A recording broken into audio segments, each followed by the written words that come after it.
president has publicly criticized U.S. Attorney Jeanine Pirro for her decision to drop the reflecting pool case. Do you agree with the move to dismiss the charges against David Hearn? So, I think that U.S. Attorney Pirro, over the past year and a half that she's been there, year plus, has led an unprecedented effort to literally just turn this city on its head and to be a safe place for all of us to live and eat. And so I've watched the communication that President Trump, who has every right to be extraordinarily frustrated with damage done to our national monuments and in this city and elsewhere, but Judge Pirro is doing a great job, and our city, Washington, D.C., is a lot safer in no small part to her effort and the prosecutor's efforts that she works with. What message does it send, though, if President Trump fires a U.S. attorney because she determined there was not sufficient evidence to charge 4 people with a crime? Did he fire her? I mean, what message would it send, I said, if... Hypothetically, if the president chose to fire a United States attorney, it turns out he's allowed to do that because he's the president of the United States. So I don't... And by the way, if President Trump wanted to fire anybody, right, and within his administration, he understands he has the power to do that. So when he makes a decision about whether to fire a U.S. attorney or anybody else, that's his. What happens when the Department of Justice drops charges, but the pressure to prosecute doesn't go away? What happens when the person expected to uphold the law can't even say the obvious out loud? Because what you're about to hear isn't just another political story. This is a moment that raises serious questions about power, loyalty, and whether justice is actually being served. That was Todd Blanch flailing when asked what should be some pretty basic questions. Questions you'd expect the nation's top law enforcement official to answer without hesitation. But instead of clarity, what we got was hesitation, deflection, and silence where there should have been certainty. Because this wasn't complicated. This was about whether an innocent man should continue to be prosecuted, even after it became clear that he was innocent. And yet, Blanch couldn't bring himself to simply agree with the decision made by Jeanine Pirro to dismiss the charges. Why? Because this isn't about what's right. It's about what Donald Trump wants to hear. And if you've been paying attention, that tells you everything you need to know. Are you and President Trump friends? I'm his lawyer. Was his lawyer. So yes, maybe there were warning signs. Maybe there were clues all along. But what really stands out is how Blanch handled a hypothetical that shouldn't even be controversial. He was asked what would happen if Jeanine Pirro were fired for dropping those charges. His response? Only that Trump has the authority to do it. But here's the real question nobody should ignore. Just because someone can do something, does that mean they should? That's not a legal question, that's a moral one. And when the top law enforcement official in the United States refuses to answer that clearly, what does that say about the system? Because let's be honest, this isn't theoretical. This is real. This is about a president potentially targeting someone who, by the government's own admission, is innocent. A former U.S. Olympian, no less. Let that sink in. An innocent man, facing the possibility of having his life destroyed, not because of evidence, but because of ego. And if that sounds extreme, consider this. When asked about Todd Blanch, Trump didn't even seem fully aware of the details. He brushed it off, said Blanch is great, that he'll do a great job, and admitted he didn't really know what had been agreed upon. So what does that tell you? Is this about justice, or about loyalty? Because there's a pattern here.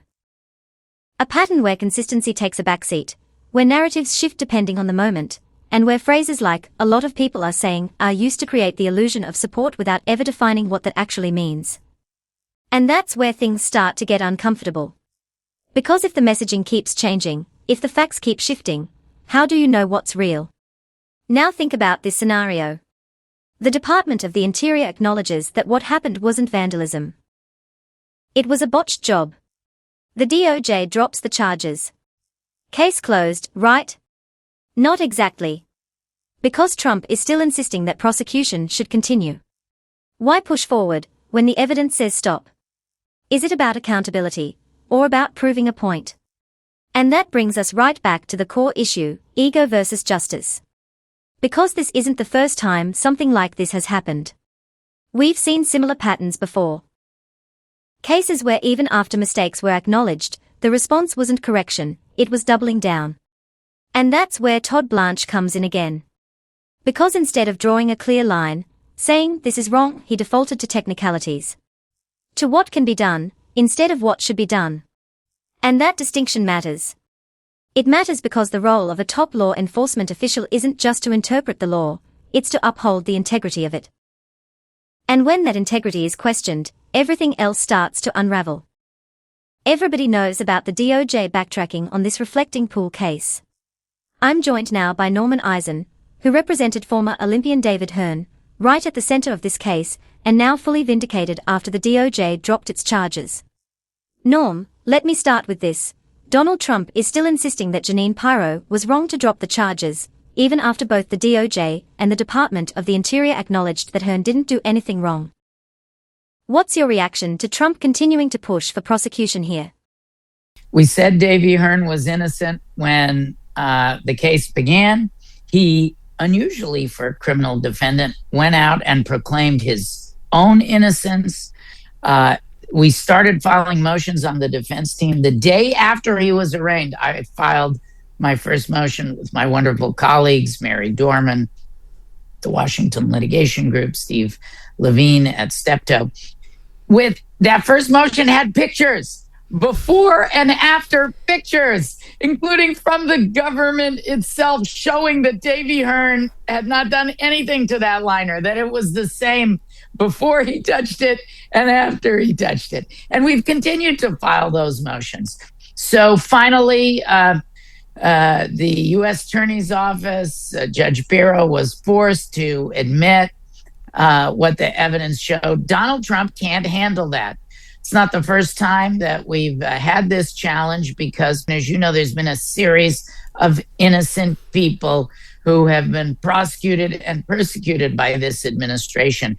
But like many of those others, Davy Hearn is not going to break. He's a three-time Olympian, many-time world champion. He understands rigor. He's tough, and he's going to keep on going no matter what the president or anybody else says.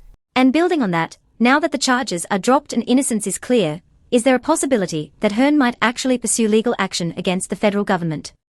Could there be monetary damages after being dragged through this process despite being innocent? The worst thing contemplated by American law is the power of the state, the overwhelming force, particularly through criminal proceedings, trying to crush an innocent person. We're reviewing all of the options. Everything is on the table. He's got a very capable legal team, and all options remain in play. For now, the focus is on getting the case dismissed, but you haven't heard the last of this matter because in America, this is not supposed to happen. Let's take this further. Knowing what we now know, that this wasn't vandalism, what would have happened if Jeanine Pirro had continued with the prosecution anyway? What would that mean for her position as U.S. Attorney? Well, you face the most serious consequences when you prosecute an innocent man after you've been told there's not enough evidence to establish proof beyond a reasonable doubt.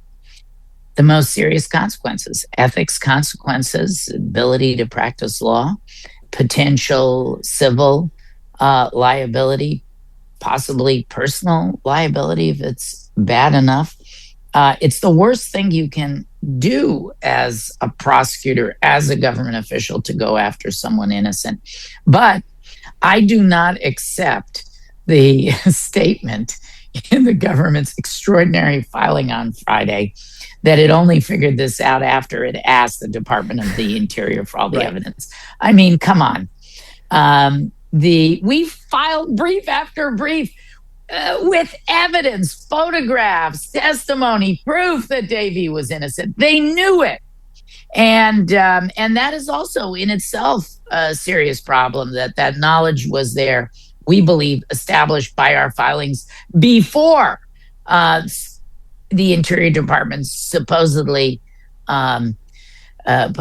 revealed the truth to them. So that's one part of that government motion from last Friday that I find a little hard. It doesn't carry water. There's also speculation online.